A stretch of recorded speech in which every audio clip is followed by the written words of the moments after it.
আমার বাড়ির সকলে মিষ্টি খেতে ভীষণ পছন্দ করে। তো তার জন্য আজকে আমি বাড়িতেই চন্দ্রকলা মিষ্টি বানিয়েছিলাম। আর এই মিষ্টি বানানো কিন্তু ভীষণই সহজ। আর এই মিষ্টি বানানোর জন্য আমি এখানে 400 গ্রাম ময়দা নিয়েছি। আমি সুপর্ণা শ্রীয়ের রান্নাঘরের সবাইকে অনেক অনেক স্বাগত জানিয়ে আজকে ভিডিওটি শুরু করছি। 400 গ্রাম ময়দার মধ্যে 3 টেবিল চামচ ঘি দিয়ে খুব ভালোভাবে ময়াম দিয়ে নিতে হবে। যারা ঘি খেতে পছন্দ করেন না তারা ডালনা ব্যবহার করতে পারেন। খুব ভালোভাবে ময়াম দেওয়ার পর অল্প অল্প করে জল দিয়ে ময়দাটি মেখে নিতে হবে। আর ময়দাটি খুব শক্ত একটি ডো বানাতে হবে। ডো বানানোর পর এইভাবে ঢাকা দিয়ে আধ ঘন্টা রেস্টে রেখে দেব। এরপর যে চন্দ্রকলা মিষ্টির পুর সেটি বানিয়ে নেব। তার জন্য আমি এখানে কিছু ড্রাই ফ্রুট নিয়েছি, কাজু, কিশমিশ, আমন্ড, পেস্তা। এছাড়া এখানে আছে 200 গ্রাম খোয়া ক্ষীর, একটা নারকেলের অর্ধেক কুড়িয়ে নিয়েছি। আর এই খোয়া ক্ষীর আমি এখানে 100 গ্রাম ব্যবহার করব। প্রথমেই কড়াইতে 1 টেবিল চামচ ঘি গরম করতে দিয়েছি আর ড্রাই ফ্রুটগুলি ছোট ছোট করে কেটে নিয়েছি। নিয়ে খুব ভালোভাবে ঘিয়ের মধ্যে একটু হালকা ভাজা ভাজা করে নেব। তারপর কুড়িয়ে রাখা নারকেলটি ড্রাই ফ্রুটের মধ্যে দিয়ে দেব। দিয়ে কয়েক মিনিট খুব ভালো করে কড়াইতে নাড়াচাড়া করে নেব। তারপর দিয়ে দেব খোয়া ক্ষীর। আমি এখানে 100 গ্রাম খোয়া ক্ষীর ব্যবহার করছি। খোয়া ক্ষীরটি হাত দিয়েই এভাবে ভেঙে ভেঙে দিয়ে দেব। তারপর বেশ কিছুটা সময় ধরে এগুলি নাড়াচাড়া করতে থাকবো আর খোয়া ক্ষীরটি হালকা হালকা গলতে শুরু করবে। এই সময়টাতে খুব সামান্য পরিমাণে চিনি ব্যবহার করব। খুবই সামান্য, হাফ টেবিল চামচ মতো চিনি দিয়েছি। তারপর দিয়ে দিয়েছি 4টে এলাচ হামানদিস্তায় গুঁড়ো করে, তারপর নামিয়ে নেব। তারপর এই মিষ্টির জন্য শিরা বানিয়ে নেব। এখানে আমি নিয়েছি 250 গ্রাম চিনি আর 100 ml জল। যতটা পরিমাণ চিনি নিয়েছি তার অর্ধেকেরও কম জল ব্যবহার করেছি। খুব ভালো করে চিনিটি গলে গেলে তখন কয়েকটি এলাচ দিয়ে দেবো। তারপর দিয়ে দেবো কয়েকটি কেশর বা জাফরান। শিরাটি তৈরি হয়ে গেছে। শিরাটি কোনো রকম তার হবে না, হালকা যখন চিটচিটে ভাব আসবে তখনই নামিয়ে নেব। আধ ঘন্টা পর রেস্টে রাখা ময়দাটি আবারও একবার ভালোভাবে মেখে নিয়ে ছোট ছোট করে, একদম ছোট ছোট করে গুলি কেটে নেব। গুলি কেটে নিয়ে এভাবে হাত দিয়ে, খুব বেশি বড় না, ছোট সাইজ করে একটা গোল আকৃতি গড়ে নেব।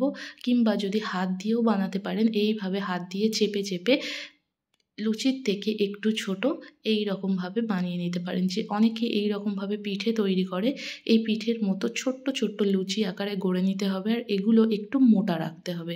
প্রথমে আমি কাঠের ওপর দেখালাম, তারপর এভাবে হাত দিয়ে যেটা যেমনভাবে সুবিধা হবে সেইভাবে বানাবেন।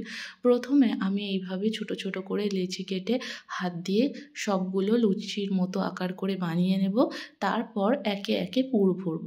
আমার এখানে 400 গ্রাম ময়দায় প্রায় 24টা মতো চন্দ্রকলা পিঠে হয়েছিল। খুব ভালোভাবে সবগুলি এরকম ছোট ছোট লুচির মতো করে গড়ে নিচ্ছি। আর এগুলো একটু মোটা রাখছি। হাত দিয়ে চেপে চেপেই ছোট ছোট করে বানিয়ে নিয়েছি। আর এই লিচিগুলি একদম ছোট ছোট কাটছি এর কারণ তেলে দেওয়ার সাথে সাথে এগুলো একদম ফুলে বড় বড় হয়ে যায়। তাই ছোট ছোট করে লিচি কেটে এভাবে গোল করে নিচ্ছি। আর সবগুলি গোল আগে প্রথমে বানিয়ে নেব আর তারপর আমি একে একে পুরগুলি ভরে নেব। দেখুন এভাবে হাতের সাহায্যে খুব তাড়াতাড়ি কিন্তু গোলগুলো করা যাচ্ছে। তারপর গোলগুলি করা হয়ে যাওয়ার পর একটার মধ্যে প্রথমে কিছুটা পুর দিয়ে উপর থেকে আর একটা দিয়ে এই রকমভাবে ধারগুলো খুব ভালো করে চেপে চেপে মুড়তে হবে, যাতে পুরটি বাইরে বেরিয়ে না যায়। ধারগুলো খুব চেপে চেপে মুড়ে উপরটা আবারও একবার ধারগুলি মুড়ে দিয়ে এইভাবে হাত দিয়ে চেপে চেপে কিন্তু ডিজাইনটা করতে হবে। ডিজাইনটা দেখুন একবার দেখে নিলে খুব সহজেই কিন্তু বানানো যাবে। যে অংশটি মুড়ে নিয়েছিলাম সেটি আঙুল দিয়ে টেনে টেনে একটা অংশ মুড়ে দিচ্ছি, আবার টেনে অন্য অংশটি মুড়ে এই রকমভাবে ডিজাইন করে নিলাম। আবারও একটার মধ্যে পুর দিয়ে অন্য একটা দিয়ে ধারগুলো প্রথমে চেপে দেব। খুব ভালো করেই ধারগুলো চেপে দিতে হবে যাতে পুরটি বাইরে বেরিয়ে না যায়।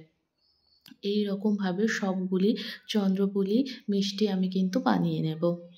আর আমার এই ভিডিওটি যদি আপনাদের ভালো লেগে থাকে অবশ্যই কিন্তু লাইক দিয়ে দেবেন। আর যে সকল বন্ধুরা এখনও চ্যানেলটিকে সাবস্ক্রাইব করেননি চ্যানেলটিকে সাবস্ক্রাইব করে পাশে থাকবেন। আর ফেসবুক পেজ থেকে দেখলে পেজটিকে ফলো করে দেওয়ার অনুরোধ রইল। আর এভাবেই চন্দ্রকলা মিষ্টিগুলি বানিয়ে নিচ্ছি। আমি এখানে মোটামুটি ওই 24টা মতো চন্দ্রকলা মিষ্টি বানিয়েছি। তারপর কড়াই গরম করতে দিয়ে তাতে বেশ কিছুটা সাদা তেল দিয়ে তেলটি যখন খুব হালকা গরম হবে তখন একে একে এই চন্দ্রকলাগুলি তেলের মধ্যে দিয়ে দেব। আমি প্রথম ব্যাচে ওই 8টা মতো চন্দ্রকলা একসাথে দিয়ে দিচ্ছি। আর এখানে কিন্তু গ্যাসের ফ্লেমটি মিডিয়ামতে আছে। এই রকমভাবে চন্দ্রকলাগুলি তেলের মধ্যে দিয়ে দিলাম। আর এই সময়টাতে একটু ধৈর্য ধরে এগুলি ভাজতে হবে লাল করে। তেলের মধ্যে দিয়ে একটু সরিয়ে সরিয়ে যাতে প্রত্যেকটি তেলের মধ্যে দেবে, তাই একটু সরিয়ে সরিয়ে এই চন্দ্রকলাগুলি দিয়ে দিলাম। আর কিছুটা সময় ধরে ওয়েট করার পর এগুলো দেখব একা একাই তেলের ওপর কিন্তু ভেসে আসছে। দেখুন সবগুলি ওপর দিকে ভেসে উঠেছে। এবার অন্য পিঠটা উল্টে দেব। এগুলো ভাজতে কিন্তু খুব বেশি টাইম লাগে না, কিন্তু যতক্ষণ না তেলের ওপর ভেসে আসছে ততক্ষণ একটু সময় ধরে এগুলো কিন্তু ভাজতে হবে। একটা পিঠ হয়ে গেলে এবার অন্য পিঠটা উল্টে দিলাম। দেখুন এইরকম হালকা লালচে কালার এসছে, আরও একটু লাল করে ভেজে নেব। এর থেকে একটু বেশি লাল করে ভাজলে বেশি ভালো হয়, তাই আরও একটু লাল করে ভেজে নিচ্ছি। আর চিনির শিরাটি কিন্তু চিনির শিরার মধ্যে যখন দেব তখন চিনির শিরাটি একটু উষ্ণ গরম থাকতে হবে। এই সময়টাতে আমি এইরকম লাল করে ভেজেছি। এবার এগুলি চিনির শিরার মধ্যে তুলে সরাসরি দিয়ে দেব। চিনির শিরাটি কিন্তু হালকা গরম আছে। চিনির শিরার মধ্যে দেওয়ার পর এগুলি কিন্তু রসের মধ্যে খুব সহজেই ডুবে যাবে। সবগুলি দেওয়া হয়ে গেল।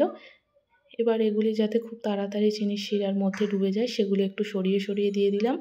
আবারও পরের ব্যাচটি ভাজবো। গ্যাসের ফ্লেমটি আবারও মিডিয়ামতে রেখে একে একে চন্দ্রকলাগুলি তেলের মধ্যে দিয়ে দিচ্ছি।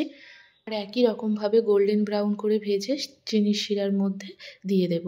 আর আগের ব্যাচে যেভাবে আমি চিনির শিরার মধ্যে দিয়েছি দেখুন সেগুলি প্রায় রস টেনে নিয়েছে। এগুলি একটি থালার মধ্যে তুলে নেব।